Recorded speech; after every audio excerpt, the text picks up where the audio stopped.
অন্তর্বর্তী সরকারের সংস্কার কর্মসূচিতে পূর্ণ সমর্থন জানিয়েছে কাতার।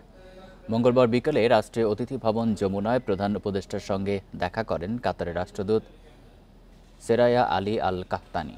রাষ্ট্রদূত প্রধান উপদেষ্টাকে বলেন, বাংলাদেশকে সব ধরনের সহায়তা দিতে আগ্রহী তার দেশ।